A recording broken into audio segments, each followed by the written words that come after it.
La foi authentique n'est pas seulement intellectuelle, elle s'accompagne obligatoirement d'action. Alléluia, les cœurs à l'écoute, bienvenue dans ce nouveau numéro de Parlons ECC. Je suis accompagnée de mon binôme, Kao Yassine. Alléluia. Alléluia, Sandrine. Comment tu vas? Ça va. Super. Quel est le thème qui nous est soumis aujourd'hui? Alors, comme dans tous les autres numéros de notre podcast, nous avons un thème qui est aussi important. Donc, aujourd'hui, nous parlerons de la foi et des œuvres. En d'autres termes, la foi sans les œuvres est-elle morte? Et pour traiter de ce thème-là, nous serons accompagnés du vénérable Woli Leader, pays Jérémie.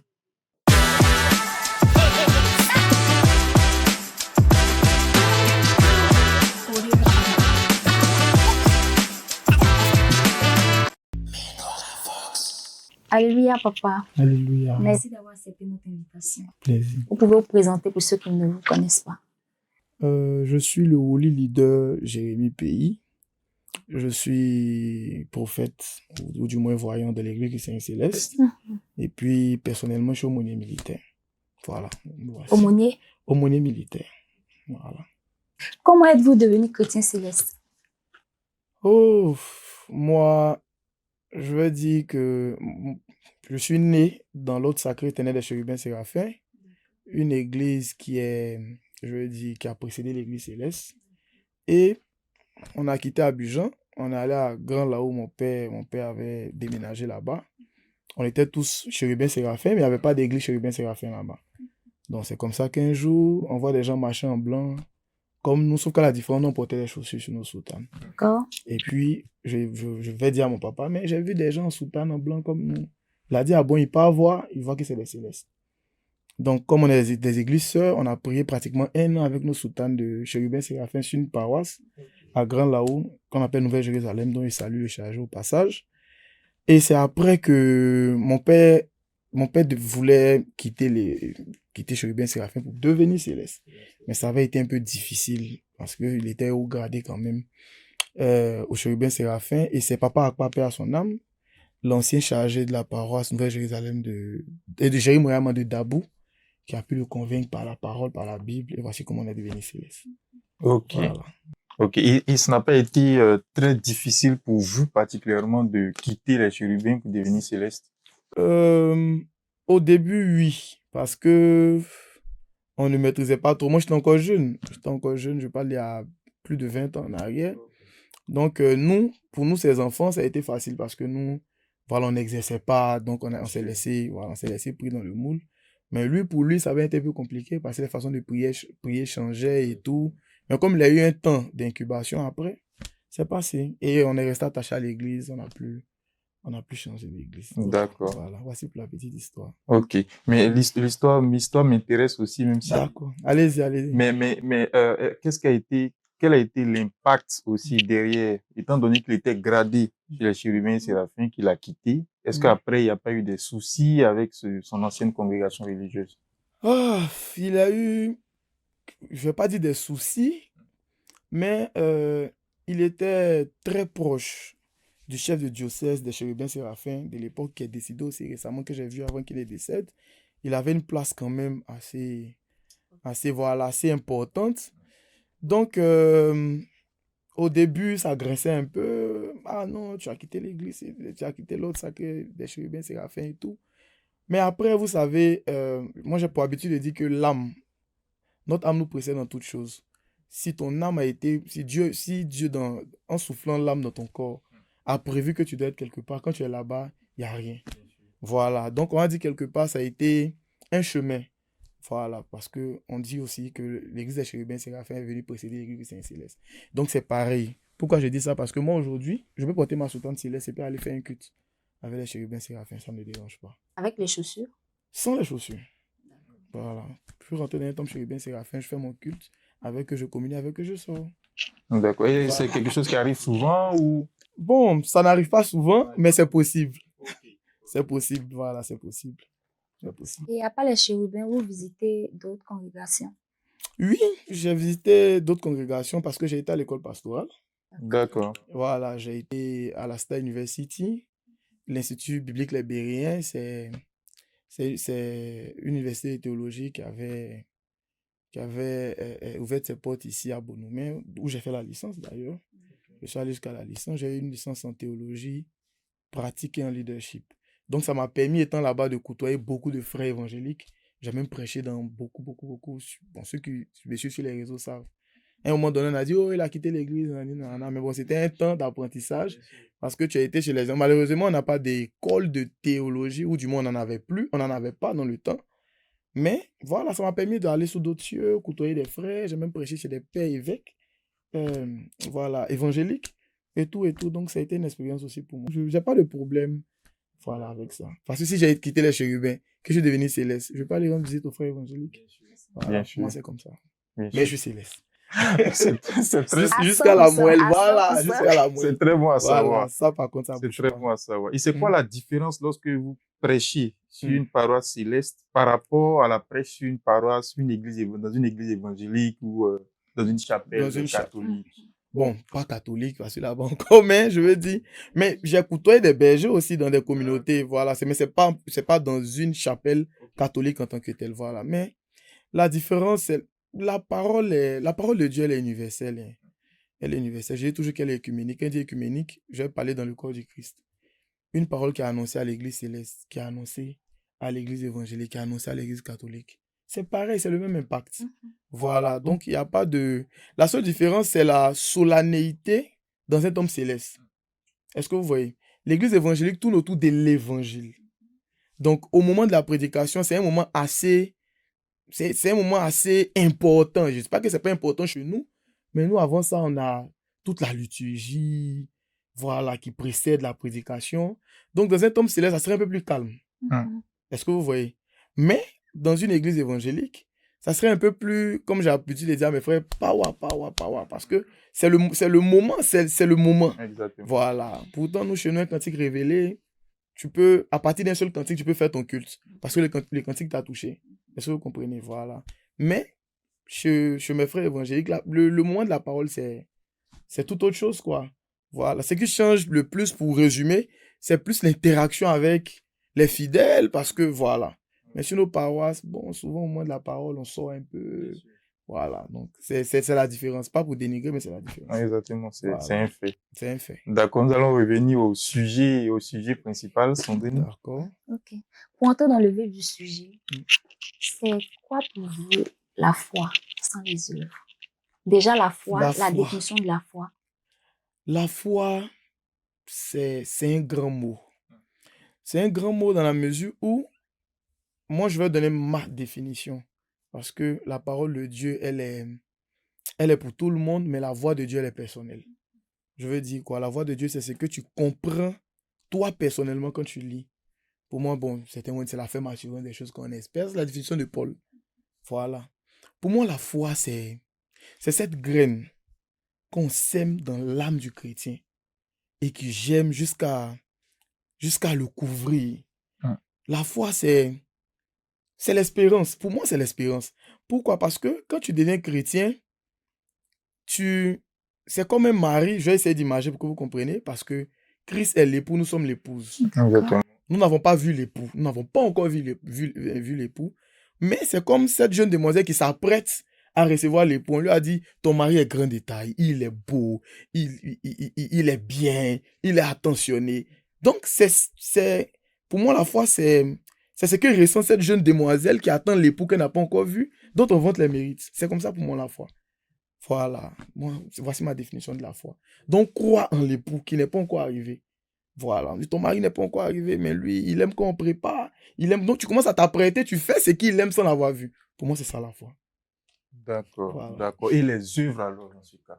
Les œuvres de la foi, toujours dans la même image, c'est ça. Tu n'as pas encore vu l'époux, mais tu as déjà lavé ta robe. Tu as déjà commencé à travailler sur toi. Tu as déjà commencé à tu vois, à te préparer.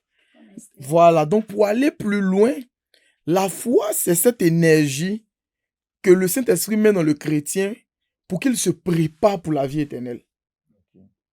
Okay. Voilà, je ne sais pas si c'est trop compliqué, mais non, c'est clair. Voilà, pour moi, c'est ça en fait la foi.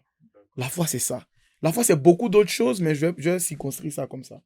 Pour moi, c'est ça la foi. Voilà. D'accord. Alors, le sujet de ce jour dit que la foi sans les œuvres est morte. Est De morte. quelles œuvres on parle concrètement? Si on veut circonscrire les choses à notre église, À notre église. de quelles œuvres on parle? La foi sans les œuvres est morte. Je l'ai dit d'emblée, hein, que si ton mari est en train d'arriver et que sans l'avoir vu, tu commences à espérer que tu auras le meilleur des foyers. Si tu ne travailles pas sur toi pour l'accueillir, ça veut dire que tu n'as pas cru à ce qu'on t'a dit. Bien sûr. Donc les œuvres, c'est tout ce travail. Parce que moi, j'ai pour habitude de dire, je fais un détour, permettez. La Bible dit que nous sommes un peuple de sacrificateurs de rois. Donc ça veut dire que nous sommes ce que David a toujours voulu être. C'est grand. Parce que David est l'homme selon le cœur de Dieu. Pour David, il y a seulement pour 2 personnes, sinon du moins pour 3, où Dieu s'est humanisé, s'est rendu humain. Il a dit, Abraham est mon ami. Il a dit, David est l'homme selon mon cœur. Et il y a Jésus qui est descendu pour voir. Donc, quand le ciel dit que David est l'homme selon son... Dieu dit que c'est l'homme selon son cœur. Et David qui dit, j'aimerais habiter toute ma vie dans la maison de l'Éternel. Pourtant, il est roi. Donc, il voulait être un roi en mettant sacrificateur. Dieu dit, non, reste à la royauté. Pourtant, nous, Dieu a fait de nous en Jésus-Christ des rois et des sacrificateurs. Mais, donc ça veut dire, nous avons une couronne sur la tête, nous avons un sceptre à la main, et nous avons revêtu un habillement sacerdotal. Mais tu ne peux pas avoir un sceptre dans ta main sans avoir l'habit du sceptre. Tu es un usurpateur. C'est ça la foi sans les œuvres. C'est comme un roi qui a le sceptre qui lui permet de décider. C'est avec le sceptre qu'on donne droit de vie ou de mort. Rappelez-vous pour Esther, quand elle débarque dans la maison du roi, et dans le palais du roi, le sceptre est quoi? Baissé, et on lui dit, ah non, on va pas te tuer. Sinon, normalement, tu enfreins la loi, mais on ne te tue pas. Donc, c'est le pouvoir, en fait, dans la main. Donc, c'est ça la foi. Okay. La foi, c'est ce pouvoir qu'a le chrétien de pouvoir déplacer les montagnes, ce que vous voulez. Mais un roi qui a le sceptre et qui n'a pas l'habit du roi, c'est un usurpateur. En fait, pourquoi j'insiste sur ce point, c'est que Oui. pour tout nouveau chrétien céleste, et moi j'ai plusieurs fois entendu dans les paroisses, faut faire l'œuvre, faites l'œuvre, faites l'œuvre, faites l'œuvre. On dit tout le temps ça. Mais le nouveau chrétien qui vient, pour lequel à qui on dit faites l'œuvre, il se pose la question. Quand on dit faites l'œuvre, c'est quoi? Est-ce que payer ma quête, c'est ça? Faire l'œuvre, payer ma dîme. Faire des dons, c'est ça l'œuvre? Ou bien quand je paye pas de dîme, je ne fais pas l'œuvre, c'est quoi concrètement? Faire l'œuvre. Pour moi, c'est un abus de langage. Parce que quand les chrétiens célestes, quand on te dit faire l'œuvre, pour certains, c'est tourner dans son soir, c'est faire le culte du soir, c'est asperger. Non. On a créé une église pour l'église, au lieu de créer une église pour le monde. Okay. J'explique. Si le but pour lequel Jésus-Christ est venu mourir, pour qu'on ait l'église, c'était pour rester entre nous chrétiens, sur les paroisses, brûler l'encens et rester seulement sur la paroisse, pour seulement adorer, on allait tout rester au ciel. L'œuvre, c'est pas travailler sur la paroisse, c'est faire l'œuvre, mais ce n'est pas seulement ça. C'est pas suffisant. Ce n'est pas suffisant. Donc aujourd'hui, les chrétiens célestes pouvaient faire l'œuvre, c'est faire le culte. Si tu préfères faire la vision, non. Tu peux finir de faire ça et puis manquer ta mission dehors. Parce que l'église, c'est comme si vous voulez un centre d'entraînement. Tu vas t'entraîner pour aller sur un ring. Et le ring, là, c'est la vie.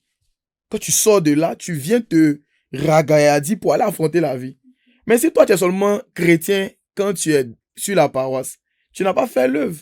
Parce que si un professeur de philosophie enseigne des élèves et au sortir de leurs études, ils deviennent des docteurs en philosophie, c'est que toi, chrétien, quand tu rentres à l'église, quand tu sors, il faut que tu sois docteur en chrétienté.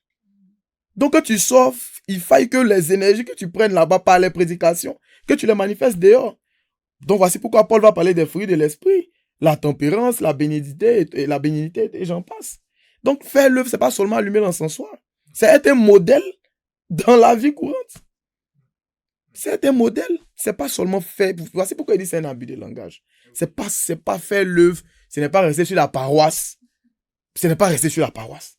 Faire l'œuvre, c'est quand je sors et que je suis dans un taxi et que mon frère à côté, je l'évangélise. C'est ça l'œuvre.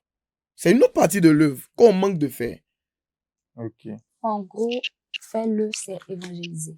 Évangéliser. Je n'exclus pas faire l'œuvre sur la paroisse. Ou du moins travailler en griffe sur la paroisse. Je n'exclus pas. Mais je dis que c'est pas suffisant. Parce qu'aujourd'hui, il y a les chrétiens célestes qui, d'ailleurs, ne peuvent même pas justifier le fait qu'ils ne portent pas de chaussures. Exactement, ouais, ça. C'est par manque de parole aujourd'hui, par manque de Bible que, voilà, quand les chrétiens célestes sortent, ils ont peur d'assumer qui ils sont. Ah oui. Donc, faire l'œuvre, c'est pas paroisse seulement. Quand tu sors dans ta maison, faut être chrétienne pour ta maison. Déjà pour toi-même ta vie. Pour ta maison, pour ton foyer, pour la cour où tu habites.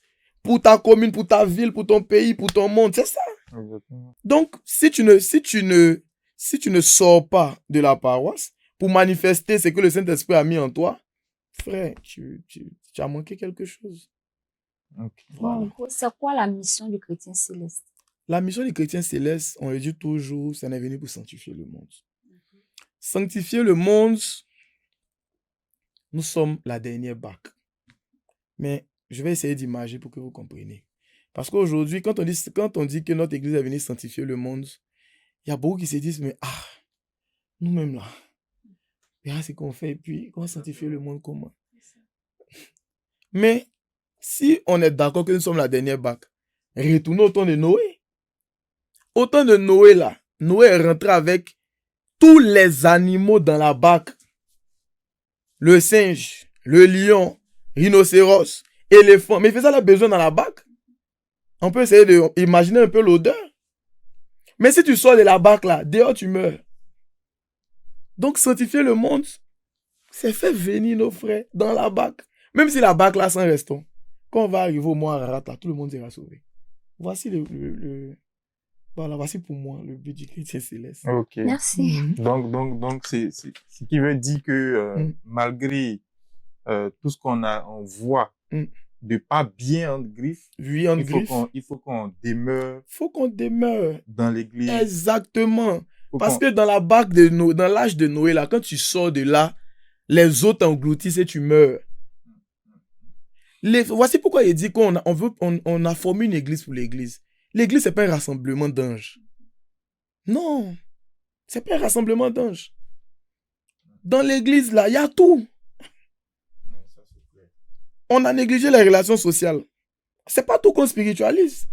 Non. Pas au nom de la spiritualité, tu me manques de respect. C'est pas de la spiritualité, c'est pas de la chrétienté. Quelqu'un qui va venir à l'église dimanche, vous dit, moi je suis dans mon culte aujourd'hui. Faut pas que quelqu'un va m'embrouiller. Je parle pas à quelqu'un. Je suis sur mes bougies.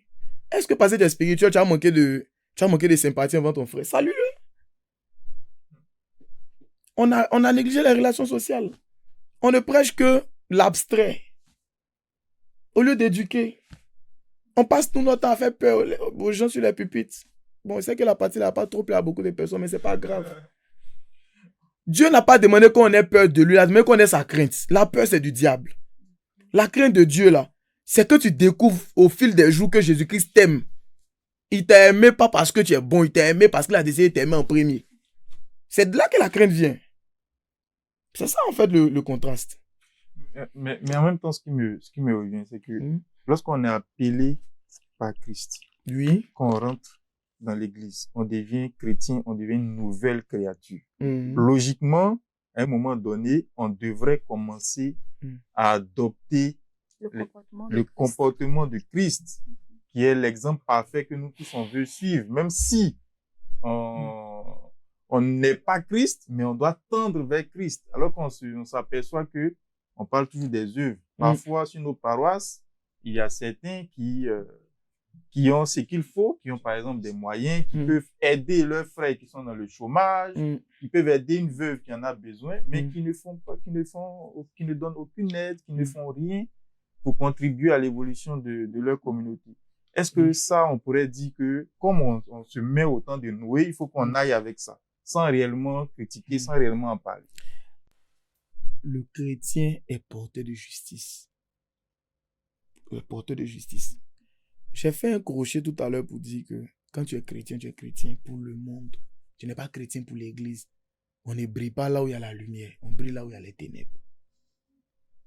Cependant, j'ai parlé aussi des relations sociales. Vous savez, tant que les chrétiens célestes n'ont pas compris le sens c'est-à-dire le sens du mot église, il y a beaucoup de choses encore qui vont perdurer. Pour venir maintenant à ce que tu viens de dire, comme par exemple, il y a des gens qui ont les moyens dans l'église qui ne veulent pas aider leurs semblables, et tout. Il y en a qui viennent à l'église juste pour le chandelier, c'est-à-dire c'est entre moi et Dieu. Moi, je ne regarde pas quelqu'un, ici là, on critique trop, on fait ceci, on fait cela. Dieu ne te connaît pas. Parce que la Bible dit, celui qui n'a jamais aimé n'a point connu Dieu. L'amour là, l'amour de l'église dont on parle là, c'est Christ m'a aimé, donc j'aime mon frère. C'est tout. Donc on a un problème d'amour. Maintenant, pour ceux qui, on parle de justice sociale, c'est, tu ne peux pas voir l'opprimé. Et il y en a qui, Jésus est le roi, pourtant ils savent que la veuve qui est de la paroisse là, elle ne fait pas les 3 repas par jour. Jésus n'est pas le roi. C'est ça le faux témoignage. Je ne sais pas si vous comprenez. Bien sûr. Quand on parle de l'œuvre, ça aussi, ça fait l'œuvre. Parce que de même que le prédicateur prêche, ou le conducteur conduit le culte, ou que le quêteur fait la quête, toi qui es assis sur la paroisse, et tu as vu l'orphelin, à qui tu as donné de l'argent en aparté pour qu'il s'achète des habits, bien une soutane, et que tu as fait l'œuvre au même degré que celui qui est sur le pupitre. C'est aussi ça fait l'œuvre. Je continue. Ceux qui n'aiment pas donner au sein de l'église, j'ai dit que l'œuvre, c'est vaste. J'ai donné plusieurs aspects, mais je veux qu'on prenne une pause pour ceux qui ne donnent pas et qui sont à l'église. Dieu n'a pas un problème pour rendre les gens riches. Il n'a pas un problème. Il a un problème avec l'âme de ceux qui vont enrichir. Parce que Dieu n'est ni bon ni mauvais. C'est un abus de langage quand on dit Dieu est bon. Non, Dieu est la vie éternelle. Il est au-dessus de ça. Il est au-dessus du bien et du mal. Donc, toute personne qui aide Dieu à faire la vie est en train de, je ne sais pas comment je vais dire, est en train de faire ce pourquoi Dieu a créé l'homme. Ou du moins ce pourquoi Jésus a racheté les hommes. Je ne sais pas si vous comprenez. Il dit, je suis le mari des orphelins, et le mari des veuves, et le père des orphelins, n'est-ce pas? Donc, quand tu nourris un orphelin, tu prends la place de Dieu. Regardez comment c'est fort. Quand tu nourris une veuve, tu prends la place de Dieu. C'est-à-dire Dieu te donne ses vêtements pour un moment. C'est fort. Pourtant, là où Dieu descend, il y a une partie de lui qui reste. Les gens ne donnent pas, les gens n'aident pas. Sur les paroisses, le chrétien, s'il n'aide pas. Ouais, ça, c'est un fait. Les pauvres, ils sont dus. Non, je reconnais, je décris. Mais pour dire que ça va aussi c'est-à-dire d'un manque d'enseignement. C'est ça, en fait. On n'enseigne pas assez. Pourquoi on donne? Parce que c'est vrai. Il y a des gens qui disent non, il faut que mon cœur soit dans ce qu'il donne. Ça encore, c'est notre enseignement. On n'enseigne pas pourquoi donner. On est toujours en train de dire vous péchez. Vous Mais dites, ça, on peut pas. Les œuvres sont obligatoires. Est-ce que les œuvres sont obligatoires pour un chrétien? Bien sûr. Bien sûr. Que Jacques l'a dit. La foi sans les œuvres est vaine. Et quand on parle des œuvres, je vous ai dit que les œuvres, c'est vaste. Mais il faut qu'à chaque fois qu'on circonscrit, pour pouvoir se comprendre. Donc, c'est ça. Les gens qui n'aident pas ne connaîtront jamais la richesse. Les gens qui ne donnent pas dans la maison de Dieu ne connaîtront jamais la richesse. Et ça, c'est un fait, c'est biblique. Du coup, donner, c'est faire l'œuvre. Donner, c'est faire l'œuvre. C'est aussi faire l'œuvre. Donner. Il y en a, comment tu peux faire une semaine ou du moins un mois sans faire quête à l'église? Et ceux qui n'en ont pas, ceux qui n'ont pas les moyens. Ceux qui n'ont pas les moyens, Dieu connaît ta poche. Mais je ne pense pas que le Dieu qu'on prie peut faire un mois sans te donner quelque chose. Je pense ça pas. Arrive, hein. Non. C'est qu'il faut te revoir. Ça arrive. Non, je ne pense pas. C'est pas normal. Le Dieu qui est pris là, non. Arrêtez ça. Il peut pas faire un mois sans te donner quelque chose. Ça, c'est pour vous, mais ça arrive à d'autres personnes. Ça arrive à d'autres personnes. Bon, on sait que le cas est spécifique. Sinon, moi, je pense pas. En tout cas, le point du donner, il m'intéresse aussi. D'accord. Parce que dans les commandements, Dieu nous dit tu aimeras l'Éternel ton Dieu De tout Oui. ton de cœur. tout ton cœur et toute ton âme. Oui. Tu aimeras ton prochain comme toi-même. Oui, les 2 grands commandements. Les 2 grands commandements. Donc, en gros, le chrétien céleste qui vient, qui cantonne l'œuvre en griffe au fait d'allumer l'ascensoir ou de se présenter devant l'autel, mais qui par la suite n'aide pas son prochain alors qu'il est dans la capacité de le faire. En réalité, il n'a pas la foi parce que cette œuvre-là, il peut la faire, mais il ne la fait pas. Bien alors sûr. que la foi sans les œuvres, on dit qu'elle est morte. Exactement. Donc, exactement. Donc, c'est quoi le message que vous pouvez aujourd'hui adresser à tous ces frères, à ces sœurs qui sont dans cette position-là et qui n'ont pas encore compris qu'il est important de pouvoir contribuer à l'avancement de l'œuvre même dans les paroisses où ils sont? Je vais parler ça sur 2 axes. Le premier axe, c'est que quand tu pries quelque part, sur une paroisse, dans une église, et que l'église avance, toi aussi ta vie avance. Parce que regardez, même le peuple d'Israël, quand c'était dans le désert, d'abord il y avait un pas lâche. Après il y a eu lâche, après il y a l'attente d'assignation. Plus là où la représentation, ce qui représentait Dieu, c'était lâche. Plus où lâche était, avançait, plus aussi, le peuple d'Israël aussi avançait. J'explique. Quand David monte au trône, il a eu un règne assez mitigé, il a beaucoup fait palabre. Il a regardé et dit, mais c'est pas normal que moi, David, je dorme dans une grosse maison. Et puis Dieu va dormir sous une tente. Non. Seigneur, il faut que tu te construises une maison. C'est pas Dieu qui a demandé à l'église. C'est l'homme qui a dit à Dieu, on ne veut pas que tu restes ici. Donc voici comment le projet du temple va naître. Et Dieu va lui dire, non, il y a du sang sur tes mains, tu ne pourras pas, Salomon va faire. Mais quand Salomon termine le temple, Salomon est l'homme le plus riche de tous les temps, si je ne m'abuse. Parce qu'il a bâti un beau, joli et beau temple, il a donné à Dieu. On disait que dans la cité de Salomon, l'or était comme des cailloux. Parce qu'il a eu... C'est ça. Donc, ça, c'est le premier niveau. Donner dans la maison de Dieu. Donner dans la maison de Dieu. Aider l'œuvre à avancer. Quand l'œuvre avance, ta vie avance. Et c'est toujours avec la foi. Quand tu donnes, tu espères que ce que tu es en train de faire, Dieu va te rémunérer. Parce qu'il est le rémunérateur de tous ceux qui le cherchent. Deuxième niveau, ça j'ai parlé de donner dans la maison de Dieu. Je vais parler maintenant du prochain. Les gens aujourd'hui ont un problème avec le prochain parce qu'ils n'ont pas compris aime ton prochain comme toi-même. La Bible n'a pas dit aime ton prochain plus que toi-même ou moins que toi-même. Parce que la gentillesse vient du diable. C'est la charité qui vient de Dieu. Dieu n'a jamais demandé à quelqu'un d'être gentil. Il nous a demandé d'être charitable. Je ne sais pas si je me fais comprendre. C'est très clair. La charité, c'est laquelle? C'est la charité qui ne peut pas me déshabiller pour habiller mon frère. Demain, il dira que je suis nu. Si j'ai un seul vêtement et que mon frère n'a pas d'habit, qui me demande et que c'est mon seul vêtement, je ne peux pas lui donner. Je l'ai aimé plus que moi-même. Donc, qu'est-ce que je fais? Ah, mon frère, je vais prier pour toi que Dieu te donne. Et Dieu va lui donner. Parce que ta prière était sincère. Ce n'est pas se dépouiller, on se dépouille seulement dans la maison de Dieu. On ne se dépouille pas pour son frère. Seulement si c'est nécessaire. Ouais. Donc, en fait, c'est ça. On n'aide pas le prochain au-dessus de ses capacités. Non. Mais on le fait parce que quand tu donnes sans contrainte, c'est là que tu es béni. Voilà, donc c'est simple. Si vous ne pouvez pas aider vos frères, priez pour eux. Donnez à Dieu des prières pour eux. Mais tu ne donnes pas, tu ne pries pas aussi. Il y a un gros problème. Bien sûr. Donc, vous voyez qu'on a fait les 2 niveaux. Et pour l'église, et pour le prochain. Simple. Le niveau du prochain, c'est très intéressant ce que vous venez de dire parce que généralement, sur les paroisses, les gens ont tendance aussi à venir, à demander à une seule et même personne. Ce qui fait que la personne, à un moment donné, est essoufflée financièrement. Elle ne vient même plus à l'église. Et effectivement, et ça pousse cette personne peut-être à se retirer à un moment donné de l'église parce qu'elle n'arrive pas à satisfaire tous ses frères et sœurs là qui viennent vers elle. C'est pour ça que j'ai dit, pour ne pas t'arrêter. Ça, c'est la gentillesse. Parce que si quelque chose doit te faire quitter la présence de Dieu, tu pars où? Mais c'est comme si on se sentait obligé de donner. Pourtant, c'est la gentillesse, c'est du diable. La charité, je n'ai pas, frère. Dieu va te donner. Je vais Le prier cas pour où que tu Dieu te en donne. as, mais tu es submergé. Tu es submergé. Mais si tu es submergé, tu ne le fais pas. Tu es submergé, ça veut dire que tu ne peux pas répondre. Tu ne aux peux pas attentes de tout le troquer monde. ta joie, donner ta joie à quelqu'un, toi récolter la tristesse. C'est pas bon. Tu ne peux pas. Tu ne peux pas. Dieu sait que tu ne peux pas. Dans tous les cas, tu ne dois rien à personne.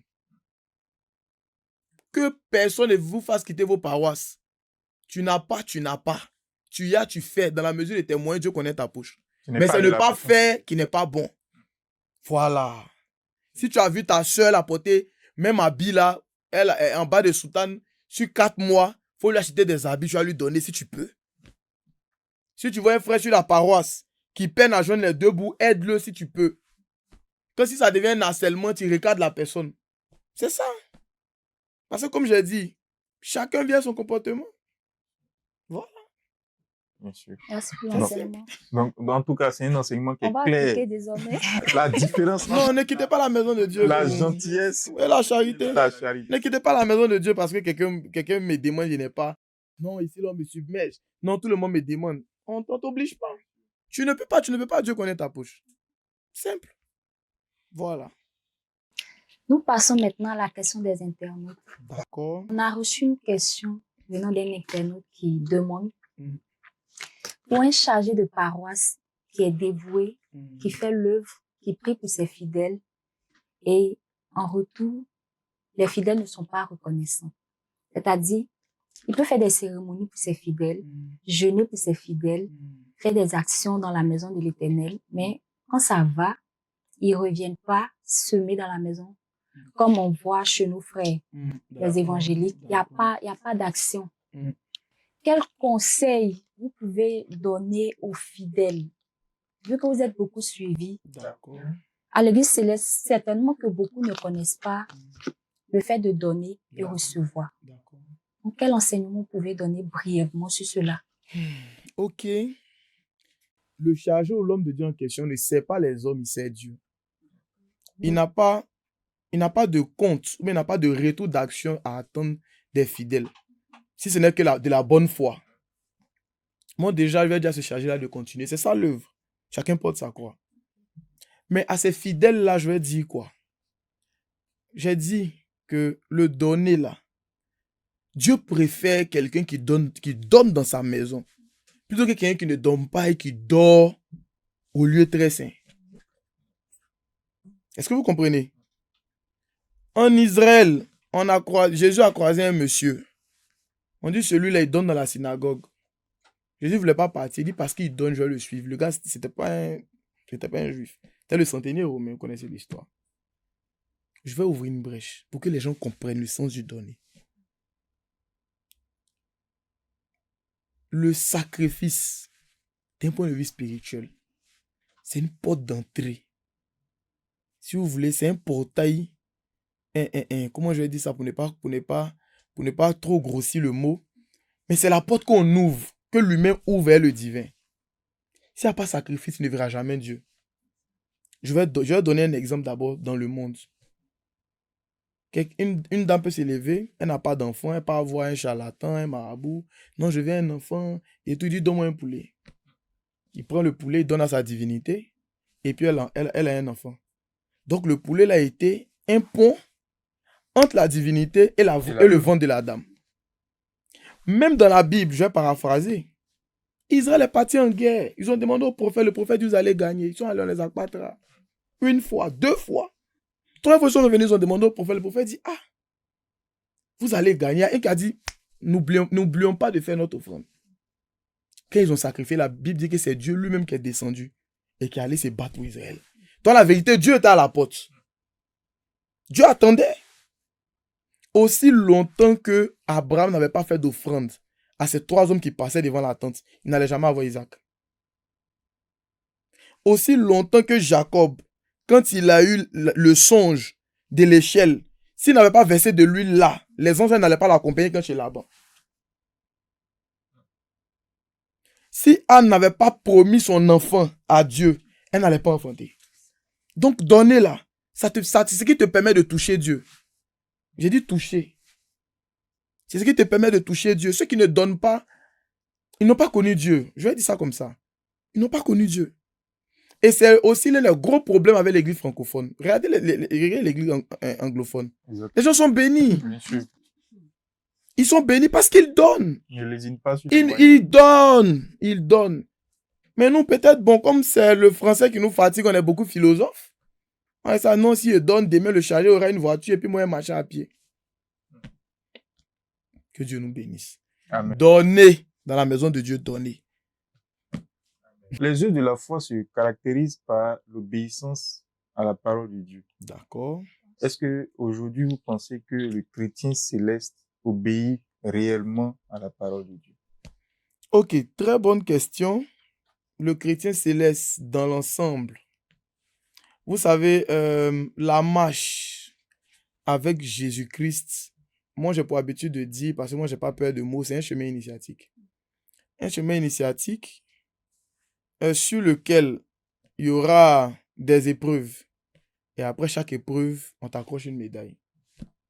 Donc nous sommes la seule armée où les médailles sont accrochées sur nos âmes, pas sur des tenues. Marcher selon la parole de Dieu, c'est marcher dans les pas de Christ. Donc marcher comme Christ. Pourtant, la perfection n'est pas de ce monde.